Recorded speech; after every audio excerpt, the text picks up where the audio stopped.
반석 위에 세운 집이라는 말씀의 제목으로 함께 은혜를 나누고자 합니다. 오늘은 2021년의 52번째 주일입니다. 실감이 나시나요? 실감이 안 나요? 우리 실감이 나는 29도 있고 맞죠? 이제 정말 실감이 나는 29 있고 아직까지 뭐 잘 모르겠다. 나는 1년이 남았다. 뭐 이런 28도 있고 그렇지만 우리가 벌써 한 해가 다가왔습니다. 끝이 났습니다. 이제 며칠 안 남았죠. 이제 오늘 26일이니까 7, 8, 9, 10, 11, 5일 뒤면은 이제 2021년을 뒤로 하고 새로운 2022년을 우리가 맞이하게 됩니다. 한 해를 돌아보면은 참 아쉬운 부분들이 늘 있는 것 같습니다. 이렇게 했더라면 하는 부분들, 또는 이것이 꼭 이루어졌으면 했던 부분들, 아니면 본인이 계획한 부분들 중에서 내가 왜 이것을 잘 하지 못했을까, 이렇게 후회가 남는 부분들이 늘 있는 것 같아요. 하지만 우리가 늘 기억해야 될 것은, 우리 그리스도인들은 과거를 되돌아보고 우리의 삶을 점검해야 되는 것도 맞지만, 우리는 과거에 머물러서는 안 됩니다. 그렇다고 현재만 바라봐서도 안 됩니다. 우리는 과거를 통해 현재를 바르게 하고 또 현재를 바르게 세워감으로써 미래를 향해서 나아가는 사람들, 그것이 바로 우리 그리스도인들입니다. 어떻게 보면 우리의 신앙의 삶은 과거도 아니고 현재도 아니고 미래지향적이다라고 할 수 있기 때문이죠. 우리가 구원받은과 동시에 이 땅에서 신앙의 삶을 살아가기 시작하지만 우리에게는 이미 예비된 하나님 나라에서의 영생이라는 결과가 주어져 있고, 그 준비되어진 그 결과를 향해 달려가는 사람들이 우리 그리스도인들이기에 우리의 신앙은 미래지향적이다라고 할 수 있습니다. 그런데 우리는 그렇다면 어떻게 우리의 삶을 점검해야 되는가? 우리는 어떻게 우리가 하나님 앞에 바르게 살아가고 있는지, 그리스도인답게 우리가 하나님 앞에 바르게 세워져 가고 있는지 우리는 어떻게 알 수 있는가? 그 부분에 대해서 우리는 지난주에 함께 말씀을 살펴봤습니다. 무엇이라고 말씀하셨죠? 그들의 열매로 그들을 알리라. 누가 진정한 성도인지 거짓된 사람인지, 양의 탈을 입고 있는 속 안에 가득 찬 일인지, 아니면 진정으로 하나님 앞에 좋은 나무로서 잘 세워져 나가고 있는 진정한 그리스도인인지 열매를 통해 알 수 있다고 했어요. 이 열매라는 것은 궁극적으로 이 땅에서 삶을 마치는 그 순간 우리가 결실을 통해서 알 수 있는 부분도 있지만, 또는 지금 우리에게 주어진 하루하루의 삶 가운데 하나님께서 맺게 하셔서 나무에 달리게 하시는 열매를 봄으로서도 구별되게 하신다라고 우리에게 분명히 말씀하고 있습니다. 그런 의미에서 우리가 항상 매해 마지막 순간에 한 해를 돌아보면 우리의 열매를 점검하는 것과 같습니다. 여러분들 어떤 열매가 맺어진 것 같습니까? 바른 열매가 맺어진 것 같습니까? 아니면은 열매가 좀 맺어지려 하다가 멈춘 것 같습니까? 아니면 아직까지 열매가 맺어지지 않은 것 같습니까? 우리가 열매를 통해서 우리의 삶을 알 수 있지만 중요한 것은 그것을 보고 우리가 실망하거나 낙심하는 것이 아니라 오히려 하나님께서는 그것을 통해 우리로 하여금 믿음의 각성이 일어나게 하신다는 것. 우리의 믿음을 새롭게 다듬어 가시는 과정이라는 사실 여러분 기억하십시오. 만약에 지금 이미 좋은 열매를 맺고 있는 지체들이 있다면 더 그 열매가 풍성해질 수 있도록 기도하며 말씀을 붙잡고 살아갈 수 있기를 축복합니다. 아니면 지금 열매가 맺어지는 과정 속에서 잠시 중단되어 있다면 왜 중단되어 있는지를 말씀을 통해 또 기도를 통해 하나님의 뜻을 구하고, 그래서 하나님께서 깨닫게 하신 그 뜻을 따라 다시 여러분들의 삶을 재종don해서 나아감으로써 이제 다시 열매가 자라가는 그 은혜가 있을 수 있기를 축복합니다. 그리고 아직까지 나에게는 열매가 없는 것 같아요. 나무는 잘 자라고 잎사귀는 풍성하게 이제 맺어진 것 같은데 아직까지 열매가 없는 것 같아요. 낙심하지 마십시오. 실망하지 마십시오. 열매를 맺게 하시는 이는 누구시다? 하나님이시다. 하나님 때에 하나님께서 여러분들 통해 열매를 맺게 하십니다. 오히려 그 열매가 맺어지지 않는 그때 하나님께서는 우리의 눈을 들어 하나님을 바라보며 우리가 지금 겪고 있는 그 시련과 시험과 고통을 믿음으로 인내하기를 원하시는 하나님 뜻일 수 있다는 사실을 기억하십시오. 그래서 열매가 맺어지는 그때까지, 하나님께서 맺게 하시는 그때까지 여러분들에게 맡기신 신앙의 삶을 경주한 일에 최선을 다할 수 있기를 축복합니다. 그런 의미에서 오늘 주님께서는 우리에게 또다시 또 중요한 말씀을 한 가지 전하고 있습니다. 우리 본문 21절 말씀을 함께 읽겠습니다. 시작. 나더러 주여 주여 하는 자마다 다 천국에 들어갈 것이 아니요 다만 하늘에 계신 내 아버지의 뜻대로 행하는 자라야 들어가리라. 아멘. 예수님께서는 우리가 열매를 통해 좋은 나무인지 나쁜 나무인지 아름다운 열매를 맺는 나무인지 아니면 나쁜 열매를 맺는 못된 나무인지 분별할 수 있다라고 말씀하셨는데, 이제는 또 다른 하나의 우리의 믿음의 경각심을 일깨우는 메시지를 전합니다. 그것은 주여 주여 하는 사람마다 다 천국에 들어가는 것이 아니다라는 거예요. 계속해서 주님께서 이 산상수훈의 말씀을 통해 우리에게 전하시는 바가 무엇입니까? 우리가 산상수훈 첫 번째 8복의 말씀을 전할 때 그 첫 번째 복이 무엇이었죠? 심령이 가난한 사람이 천국을 얻은 사람이다라고 얘기했어요. 그 사람이 복이 있다. 왜냐? 심령이 가난한 것은 나의 죄인됨을 깨닫고 나의 무능력함과 내가 하나님 앞에 한없이 티끌과 같은 존재임을 깨닫고 하나님 앞에 애통하며 우는 그 사람이 심령이 가난한 사람입니다. 그러한 사람은 하나님 앞에 주여 주여 외칠 때 어떠한 마음으로 외치겠어요? 간절히 주님의 은혜를 사모하는 마음으로, 주의 긍휼하심의 은혜를 구하는 그 간절한 마음으로 그 주여 주여 외칠 때 정말 애통하며 우는 그 마음으로 외치는 사람이지 않겠습니까?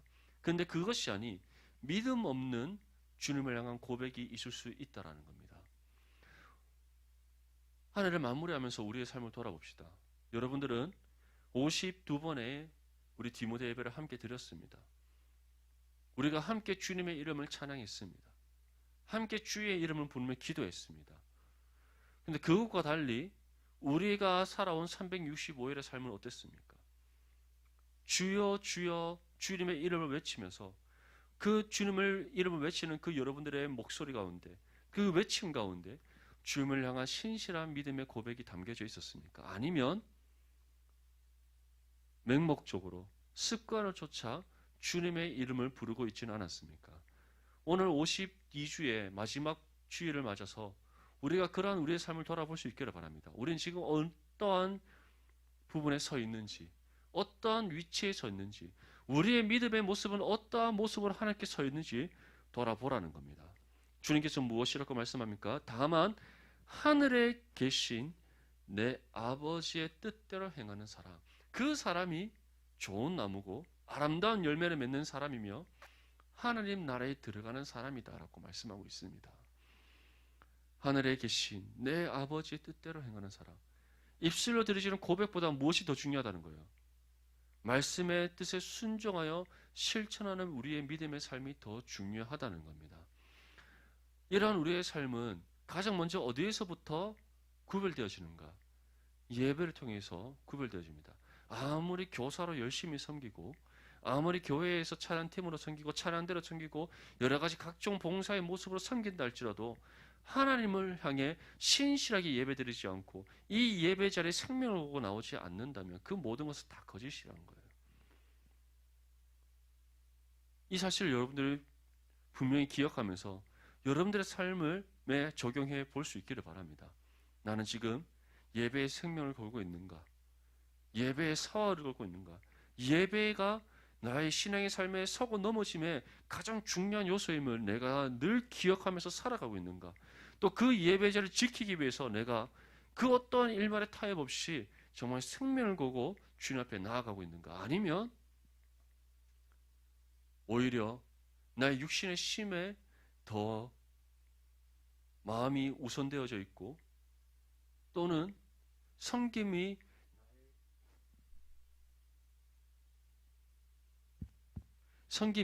예배보다 더 우선되어져 있고 또는 나의 일상의 삶에서 내가 추구하는 삶의 목표가 예배보다 더 우선되어져 있지는 않는지 한번 돌아볼 수 있기를 바랍니다. 우리의 삶에 가장 중요한 것, 신앙의 삶에 가장 중요한 것, 우리가 사활을 걸고 생명을 걸어야 되는 것은 예배입니다. 예배에서부터 우리가 하나님 아버지 뜻대로 행하는 신앙의 삶이 시작된다는 사실을 기억할 수 있기를 바랍니다. 그래서 우리의 삶은 함께 모여 예배드리는 이 주일의 예배를 시점으로 우리에게 주어진 일상의 삶에서의 예배로 이어져 갈 수 있어야 되는 겁니다. 그래서 사도 바울은 우리에게 무엇이라고 말씀합니까? 우리의 삶을 하나님 앞에 거룩한 산 제물로 드리라. 이것이 영적 예배의 삶이다라고 얘기했어요. 근데 그 삶이 궁극적으로 무엇을 통해 하나님 앞에 아름답게 드려질 수 있도록 말씀합니까? 성령이 하나 되게 하신 것을, 평안에 매는 줄로 하나 되게 하신 것을 힘써 지키는, 우리 함께 드리는 이 예배를 통해 우리가 그것을 더욱더 아름답게 이뤄갈 수 있다는 겁니다. 그래서 우리가 맺어가는 삶의 열매도 마찬가지입니다. 개인의 삶 속에서 하나님께서 각 사람을 향해서 이루시고자 하신 뜻을 이뤄감을 통해 맺게 하시는 열매도 있지만, 공동체를 통해서 함께 맺으시는 은혜의 열매도 있다는 겁니다. 그래서 우리의 신앙의 삶은 결코 개인에 머무르는 것이 아니라 함께 더불어 한 몸이는 공동체가 함께 살아가는 신앙의 삶이라는 거예요. 그래서 공동체 없는 진실한 믿음의 삶은 없으며, 또는 공동체와 함께하지 않는 풍성한 열매 맺는 신앙의 삶은 있을 수 없다는 겁니다. 그래서 성경은 끊임없이 공동체, 하나됨, 한 몸을 우리에게 강조하고 있는 거예요. 이 사실을 분명히 기억할 수 있기를 바랍니다. 누가 주님의 나라에 들어가는 사람이라고요? 주여 주여 입술로만 고백하는 사람이 아니라 하늘에 계신 내 아버지의 뜻대로 행하는 사람, 그리고 그것을 위해 예배의 생명을 걸고, 또 우리가 함께 드리는 이 예배가 여러분들의 개인의 삶으로 예배로 이어져 가는 그 사람만이 진정으로 하나님 나라에 들어가는 사람이다. 우리가 그러한 사람인지 아닌지, 우리가 한 해를 마무리하고 새로운 2022년을 맞이하면서 우리 각자 개인의 삶을 한번 돌아보고, 또 우리 디모데 공동체를 한번 돌아보는 귀한 은혜 시간 될 수 있기를 축복합니다. 우리 본문 22절과 23절 말씀 함께 읽겠습니다. 시작. 그날에 많은 사람이 나더러 이르되 주여 주여 우리가 주의 이름으로 선지자 노릇하며 주의 이름으로 귀신을 쫓아내며 주의 이름으로 많은 권능을 행하지 아니하였나이까 하리니, 그때 내가 그들에게 밝히 말하되 도무지 알지 못하니 불법을 행하는 자들아 내게서 떠나가라 하리라. 아멘. 정말 이것이 우리에게 중요한 말씀인 이유는 경건의 모양이 있는 사람들이 사실 너무 많다는 겁니다. 모세가 하나님의 명령을 받고 바로 앞에 섰을 때 그가 제일 먼저 했던 그 기적 중에 하나가 무엇이죠? 지팡이를 던져서 뱀이 되게 하는 거죠. 그랬더니 바로의 그 술사, 마법하는 사람, 그 사람들이 똑같이 뱀을 만들어서 앞에 딱 내어놓고는 모세와 아론을 조롱합니다. 그랬더니 어떠한 일이 일어나죠? 지팡이가 뱀이 된 그 뱀이 그 가짜 뱀 2개를 다 물어 죽여버리는 거예요. 맞죠? 왜냐? 거짓은 진실된 하나님 앞에 결코 설 수 없다는 것, 또는 이길 수 없다는 것을 보여주는 중요한 대목입니다. 이처럼 성경은 우리에게 우리의 눈과 귀를 가리는 거짓된 사람들이 분명히 있다는 거예요. 근데 그 사람이 어떠한 사람이라고 말씀합니까? 주의 이름으로 선지자 노릇하는 사람. 안타깝게도 그러한 사람, 선지자 노릇한다는 것 한마디로 오늘날 따지면 목사 노릇하는 사람. 두 번째, 어떤 사람? 주의 이름으로 귀신을 쫓아내는 사람. 오늘날 따지면 막 은사 집회하면서 막 머리에 손 갖다 대면 팍 쓰러지고 맞죠? 막 이런 거. 세 번째, 주의 이름으로 많은 권능을 행하는 사람. 뭐 오늘 때는 부흥사 정도 될까요? 하여튼 뭐 오늘날에도 이러한 모습들을 가진 사람들이 많이 있는 것 같아요. 근데 그러한 능력을 행하는 것뿐만 아니라 주의 이름으로 교회 안팎에서 신앙의 모습을 띠고 여러 많은 모습으로 섬기는 사람들. 근데 그러한 사람들이 어떠한 사람일 수 있다는 겁니까? 불법을 행하는 사람. 하나님과 아무런 상관없는 사람. 오직 자신의 유익을 위해 경건의 모양을 계속해서 만들어가고 사람들한테 인정받기 위해서 노력하고, 그리고 자신의 이익을 위해서 교회 안팎으로 주님의 이름을 사칭하여 이용하는 사람들이 있을 수 있다는 겁니다. 오늘날 우리가 함께 살아가는 이 현대 사회에서도 이런 일들이 많이 있죠.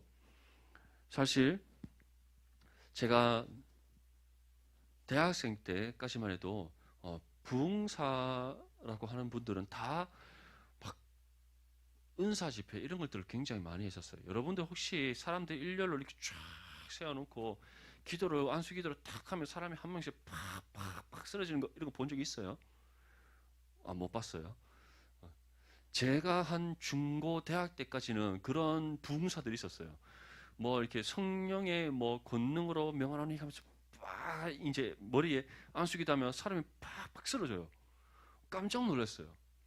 그래서 저는 그런 거 보면 늘 항상 의심하는 의심병이 있기 때문에 저와 친구가 함께 이제 앞에 나갔죠. 딱 나갔는데 제 친구가 그때 당시 키 한 189 정도 되는 친구인데 덩치도 대딱 커요. 막 이렇게 커갖고 제 바로 이제 옆에 딱 선 거예요. 저 여기서도 쫙 오는데 이제 제 친구 차례가 왔어요. 제 옆에. 친구 머리 위에 손을 딱 얹고 기도하는데 내 친구가 이 목사님이 밀더라는 거예요. 그래서 안 넘어지려고 버텼대요. 버티니까 계속 밀더라는 거예요. 계속 버텼대요. 그랬더니 갑자기 거기서 멈춘 거예요. 저까지 안 오고. 나도 해보고 싶었는데 멈췄어요. 멈추고는 그리고 뭐 집회를 대충 마무리하시더라고요. 하고는 저희 이제 그 집회 이렇게 하던 관계자분들 몇 분을 불러서 이렇게 얘기를 했대요. 쟤한테 정말 강력한 귀신이 씌었다고. 그래서 웬만한 성령의 능력으로 넘어가지 않는다는 거예요. 참고로 그 친구가 지금 목사인데 뭐 그런 얘기를 했다는 거예요. 그래서 우리가 제가 그 얘기를 듣고 너무 충격을 받아서 어떻게 그렇게 말을 할 수 있을까? 나중에 이제 제가 신학을 공부하고 저도 말씀을 전하는 사람이 되면서 이제 말씀을 계속 읽고 용가하는 가운데 알게 됐죠. 그런 사람이 어떤 사람이다? 불법을 행하는 사람이다. 성령의 능력은 그렇게 일어나지 않습니다. 물론 일어날 수 있죠. 성령의 강력한 역사 가운데 우리가 기독교 특히 이제 미국에서 일어났던 제1차 대각성 부흥 운동을 보면은 말씀을 전하는 가운데 성령의 강력한 뜨거운 불길이 성도들의 심령에 일어나서 자신의 죄를 회개하는데 가만히 회개할 수 없는 거예요. 왜냐? 자신의 죄악됨이 너무나도 낱낱이 밝게 드러나게 하시고 또 하나님께서 그 안에 뜨겁게 불을 일으키시는 그 성령의 뜨거운 불길로 인해서 주체할 수가 없는 거예요. 그래서 사람들이 떼굴떼굴 구르고 땅을 치고 눈물을 흘리며 하나님 앞에 기도하는 그런 회개의 역사가 일어났던 것. 그것이 미국에서 일어났던 제1차 대각성 부흥 운동이었습니다. 누가 머리에 안수해서 그렇게 일어난 것도 아니요. 단순히 말씀을 전하고 예배 드렸을 뿐인데 그 가운데 일어났던 역사였어요. 그러한 일들, 지금 이 시대에도 살아계신 성령이시기 때문에 우리 가운데도 그러한 은혜의 역사를 일으킬 수 있습니다. 하지만 주의 이름으로 사칭해서 자신의 어떠한 능력을 행하는 것처럼 자신을 통해 어떤 능력이 나가는 것처럼 자신의 성령을 부릴 수 있는 그러한 사람인 것처럼 거짓으로 포장하여서 다른 사람들의 눈과 귀를 속이는 거짓된 사람들이 있을 수 있다는 겁니다. 그런데 그것이 단순히 말씀을 전하고 예배를 인도하는 저와 같은 목회자뿐만 아니라 우리와 함께 공동체를 이루고 있는 지체들 속에서도 그러한 거짓된 사람들이 있을 수 있다는 거예요. 왜냐? 알곡이 자라는 좋은 텃밭에 사단이 지나가면서 무엇을 뿌린다고요? 가라지를 뿌리고 섞어버리는 일들이 있기 때문이에요. 그래서 우리는 항상 우리의 열매를 점검하고 또 우리의 삶을 점검하여서 우리가 하나님 앞에 바로 서 있는지, 내가 하나님 앞에 진실되게 교회를 섬기고 있는지, 하나님 앞에 신실하게 신앙의 삶을 살아가고 있는지 늘 우리의 삶을 살필 수 있어야 되는 겁니다. 그렇게 해야만 우리가 어떻게 나아갈 수 있을까요? 더 바른 신앙의 길로, 더 바른 신앙의 모습으로 서서 하나님께서 가라 명하신 의의 길을 따라 나아갈 수가 있기 때문입니다. 한번 우리의 삶을 돌아보십시오. 혹시 하나님께서 가라 명하신 좁은 문을 향해 좁은 길을 걸어가겠다 하시면서 오히려 큰 문을 향해 넓은 길을 따라 뒷걸음치고 있지는 않습니까? 하나님 앞에 교사로서 또는 찬양 팀으로서 또는 임원으로서 리더로서 섬긴다 하면서 실제로는 그 마음속에는 자신의 욕심이 가득 차 있지는 않습니까? 한번 우리의 모습을 돌아보며 다시 새로운 2022년을 준비합시다. 하나님 앞에 거짓된 우리의 모습들이 있었다면, 하나님 앞에 진실되지 못한 우리의 모습들이 있었다면, 우리의 섬김과 우리의 예배와 우리의 삶 속에서 하나님을 온전히 믿지 아니하고 하나님을 향한 온전한 신앙의 삶이 아니라 오히려 하나님 앞에 신실하게 살아가는 척하면서 세상과 타협하였던 우리의 모습들이 있다면 그 모든 거 하나님 앞에 내어놓고 다시 회개하고 그래서 하나님 앞에 회복함의 은혜를 받는 저와 여러분들이 될 수 있기를 축복합니다. 우리 본문 24절과 25절 말씀 함께 읽겠습니다. 시작. 그러므로 누구든지 나의 이 말을 듣고 행하는 자는 그 집을 반석 위에 지은 지혜로운 사람 같으리니 비가 내리고 창수가 나고 바람이 불어 그 집에 부딪히되 무너지지 아니하나니 이는 주추를 반석 위에 놓은 까닭이요. 아멘. 예수님께서는 이제 신실한 믿음의 사람에 대해서 우리에게 전합니다. 그 사람은 어떠한 사람이라고요? 하나님의 뜻대로 행하는 사람, 그리고 모든 거짓됨 없이 신실하고 진실하게 하나님을 섬기는 사람, 그 사람이 바로 하나님 앞에 합당한 사람이다. 근데 그 사람은 어떠한 집을 짓는 사람이라고 말씀하고 있습니까? 반석 위에 집을 짓는 사람이다. 반석 위에. 어떠한 반석입니까? 바로 말씀의 반석 위에 집을 든든히 세워나가는 사람이란 거예요. 그러한 사람은 비가 오든지 창수가 난다는 것은 바로 물이 넘쳐서 홍수가 나는 뜻합니다. 홍수가 나든지 또는 태풍처럼 바람이 거세게 불든지 상관없이 흔들리지 않는다는 거예요. 여러분들의 신앙은 어떻습니까? 조그만 바람에 갈대처럼 저런으로 살랑살랑 흔들립니까? 아니면 조그만 비가 오면은 지붕에 막 구멍이 나서 물이 툭툭툭툭툭 떨어집니까? 홍수가 나면 봄나무 홍수와 함께 집이 막 떠내려가지는 않습니까?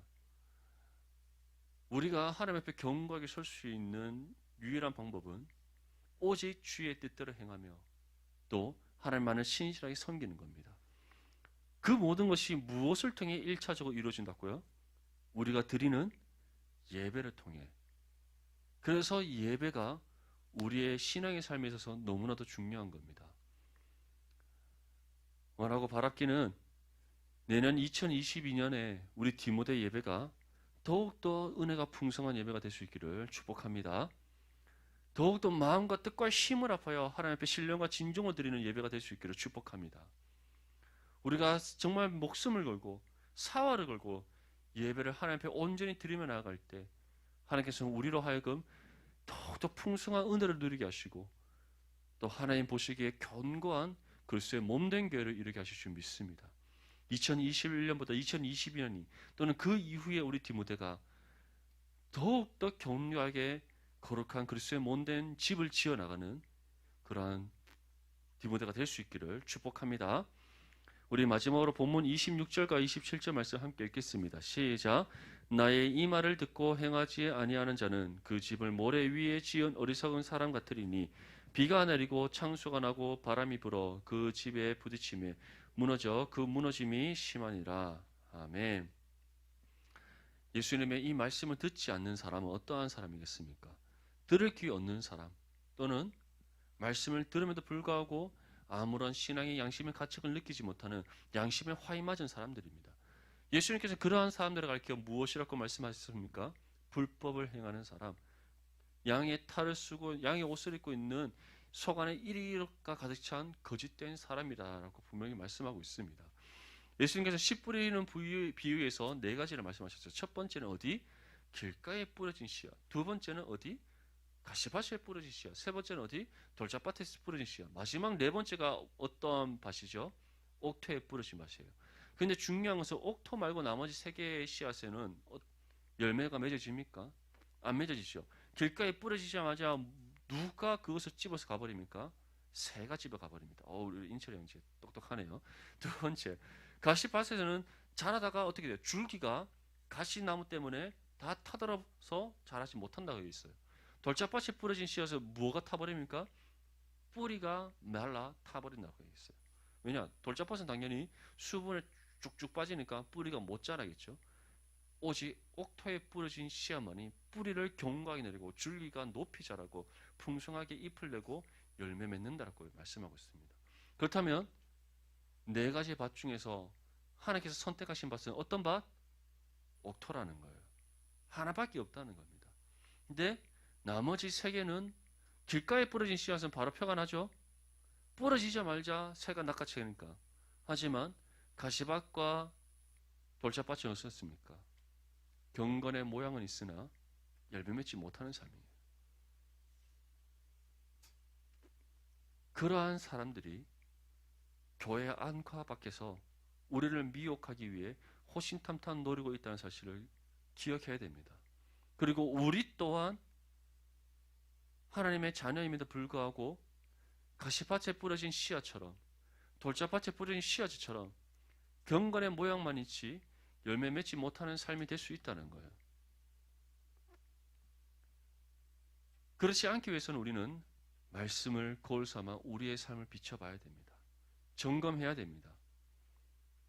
하나님 앞에 바르게 우리가 세워져 가고 있는지 늘 살피는 지혜가 반드시 필요하다는 거예요.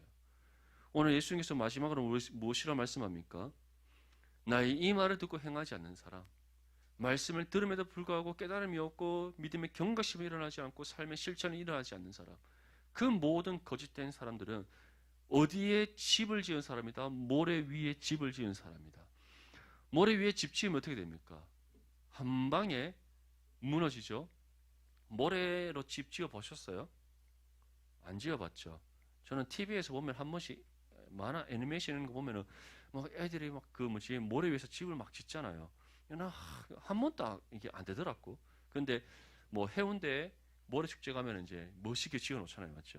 그런 거 보면 그런 집들이죠. 근데 비가 오면 어떻게 돼요? 소용없죠. 한순간에 다 무너집니다. 홍수나면은 흔적도 없이 다 휩쓸려 가겠죠. 만약에 폭풍처럼 거센 바람이 불면 어떻게 됩니까?